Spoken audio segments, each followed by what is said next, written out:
महाभारत की कथा में कई रोचक किस्से सुनने को मिलते हैं। महाभारत युद्ध के दौरान पिता पुत्र की एक जोड़ी ऐसी भी थी जिसने पांडवों के खेमे में कोहराम मचा दिया था। ये थे गुरु द्रोणाचार्य और उनका बेटा अश्वत्थामा। कहते हैं कि द्रोणाचार्य का वध करने के लिए श्री कृष्ण और पांडवों को कूटनीति का सहारा लेना पड़ा था। उन्होंने अश्वत्थामा की मौत की झूठी खबर फैलाकर द्रोणाचार्य का वध किया। चलिए इस वीडियो में बताते हैं महाभारत की ये अनोखी कहानी। द्रोणाचार्य महान ऋषि भारद्वाज के पुत्र थे। एक बार घृताची के नाम की सुंदर अप्सरा को देखकर ऋषि भारद्वाज का वीर्यपात हो गया। ऋषि ने अपने वीर्य को एक ड्रोन यानी मिट्टी के बर्तन में रख दिया। उसी से द्रोणाचार्य का जन्म हुआ। द्रोणाचार्य धनुर्विद्या में पारंगत थे। उन्होंने कौरवों और पांडवों को धनुर्विद्या सिखाई थी। वे अर्जुन को सबसे बड़ा धनुर्धर बनाना चाहते थे। अश्वत्थामा गुरु द्रोणाचार्य का पुत्र था। कहा जाता है कि एक बार द्रोणाचार्य और उनकी पत्नी कृपि ने हिमालय में जाकर शिव जी की तपस्या की। शिव जी ने उनकी तपस्या से खुश होकर पुत्र प्राप्ति का वरदान दिया और फिर अश्वत्थामा का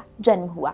अश्वत्थामा अपने पिता की तरह शास्त्र और शास्त्र विद्या में पारंगत था। वैसे तो द्रोणाचार्य कौरव और पांडव दोनों के गुरु थे, मगर महाभारत युद्ध में उन्होंने हस्तिनापुर के सिंहासन का पक्ष लेते हुए कौरवों की तरफ से लड़ाई लड़ी। उन्होंने युद्ध में कई बार कौरवों की सेना का नेतृत्व भी किया। द्रोणाचार्य और अश्वत्थामा ने मिलकर पांडवों की सेना में कोहराम मचाया। उन्होंने पांडवों के कई महान योद्धाओं को हराया। महाभारत काल में चंद लोगों को ही चक्रव्यूह की रचना और उसे भेदना आता था। द्रोणाचार्य उनमें से एक थे। दुर्योधन के कहने पर द्रोणाचार्य ने ही युद्ध में चक्रव्यूह की रचना की। ये चक्रव्यूह युधिष्ठिर को फंसाने के लिए रचा गया था, मगर इसमें अभिमन्यु फंस गया और कौरवों ने उसका वध कर दिया।